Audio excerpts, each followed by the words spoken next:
Radhe Radhe friends, स्वागत है आपका मेरे चैनल आसान पूजा विधि में। फ्रेंड्स, आज का आप टाइटल देखकर आप समझ गए होंगे कि आज मैं किस बारे में बात करने वाली हूँ।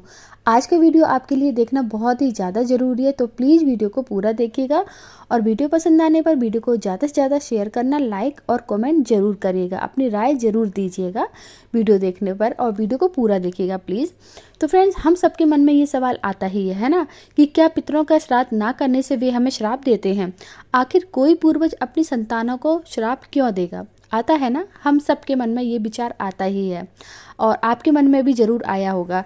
पितृपक्ष में पूर्वजों को प्रसन्न करने के लिए उनका श्राद्ध, तर्पण, अन्नदान करने के लिए कहा जाता है। अगर किसी के पितर खुश नहीं रहते तो जीवन में उस व्यक्ति की तरक्की नहीं हो सकती है। लेकिन क्या इसका अर्थ यह है कि आपके पितर नाराज होने पर श्राप दे सकते हैं?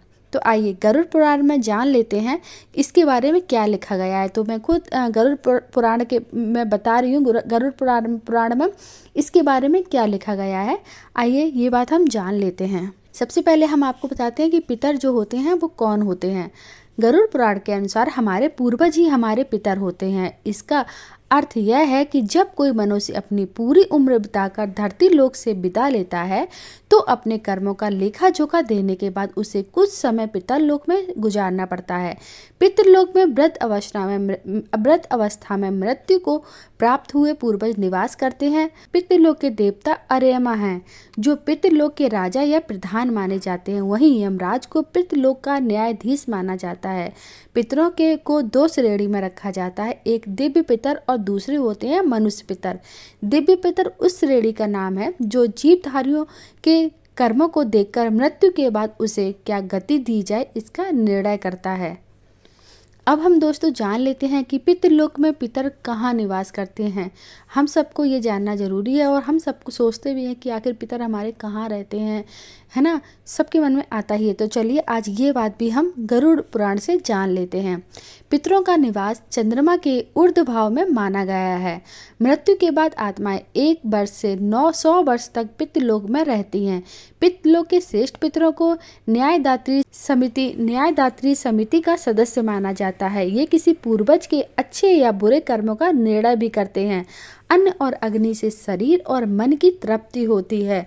गरुड़ पुराण के अनुसार जिस प्रकार धरती पर किसी विभाग को चलाने की व्यवस्था है, उसी तरह पितरलोक को भी चलाने की एक व्यवस्था बनाई गई है। मनुष्यों के पूर्वज यहीं पर निवास करते हैं। चलिए दोस्तों, अब जो हम सबके मन में जो सवाल अक्सर उमड़ता है ना कि क्या हमारे पितर हमें श्राप देते हैं, तो आइए ये बात जान लेना बहुत ज़रूरी है। तो आइए जान लेते हैं। सोचिए, आपका कोई अपना समय निकालकर किसी उत्सव के समय आपके घर आता है, लेकिन अगर आप उसका आदर सत्कार करने की बजाय उसकी अवहेलना करते हैं या फिर उसके आगमन के बाद कोई उत्साह नहीं दिखाते हैं, तो आपके उस मेहमान या अपनों को कैसा लगेगा बताइए। जाहिर सी बात है ना कि उसका मन दुखी हो जाएगा और आपके प्रति प्रेम और लगाव की भावना को ठेस पहुंचेगी। इससे उनका मन दुखी होगा और दुखी मन से निकली हुई आह जो होती है वो विनाश लाती है। इसी कारण से श्री कृष्ण ने भगवत गीता में भी कहा है कि मनुष्य को कभी भी किसी का दिल नहीं दुखाना चाहिए और दुखी मन की हाय से तो भगवान भी नहीं बच पाए। कई पौराणिक कहानियों में इस बात का उल्लेख मिलता है कि जब भी किसी दुखी मनुष्य से किसी को श्राप दिया है वे फलीभूत हुआ है। जैसे महाभारत में गांधारी एक महारानी ही नहीं बल्कि 100 कौरवों की माँ भी थी। जब कुरुक्षेत्र की रणभूमि पर रक्त रंजित युद्ध हुआ तो गांधारी के 100 पुत्र उसमें से मारे गए थे। गांधारी जानती थी कि श्री कृष्ण भगवान विष्णु के अवतार हैं और अगर वे चाहते तो युद्ध को रोक सकते थे, लेकिन फिर भी उन्होंने युद्ध को नहीं रोका। इसलिए दुखी होकर गांधारी ने श्री कृष्ण को श्राप दिया था कि उनके यदुवंश का नाश हो जाए। समय के साथ दुखदायी गांधारी का श्राप सच भी हुआ था। पितरों को दुखी करके कोई सुखी नहीं रह सकता है।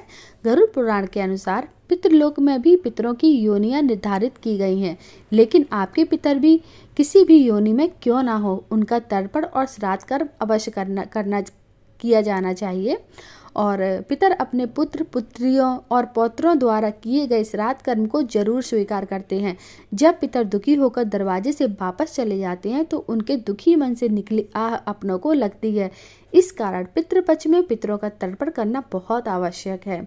गरुड़ पुराण के अनुसार पितरों के प्रसन्न होने पर मनुष्य को खोया हुआ राजपाट तक वापस मिल जाता है। इसलिए हम सभी लोगों को अपने पितरों का आदर सम्मान पूर्वक उनका जो है सम्मान करना चाहिए और उनका श्राद्ध तर्पण अवश्य करना चाहिए, क्योंकि श्राद्ध के जो 15 दिन होते हैं वो पितरों को ही समर्पित होते हैं। इसलिए हमें अपने पितरों का आदर पूर्वक सम्मान करना चाहिए और उनकी पूरी विधि विधान के साथ उनकी पूजा अर्चना हमें करनी चाहिए। दोस्तों, उम्मीद करती हूँ कि आज की जो जानकारी है आपने कुछ सीखा ही होगा, कुछ समझा ही होगा आज की इस जानकारी से। और अगर वीडियो पसंद आया है तो लाइक कमेंट शेयर जरूर करिएगा। चैनल पर पहली बार आए तो प्लीज़ चैनल को सब्सक्राइब कर लीजिएगा, क्योंकि आपको मेरे चैनल पर ऐसे ही अच्छे अच्छे वीडियोस मिलते रहेंगे। तो कमेंट बॉक्स में राधे राधे ओम नमः शिवाय जरूर लिखिएगा।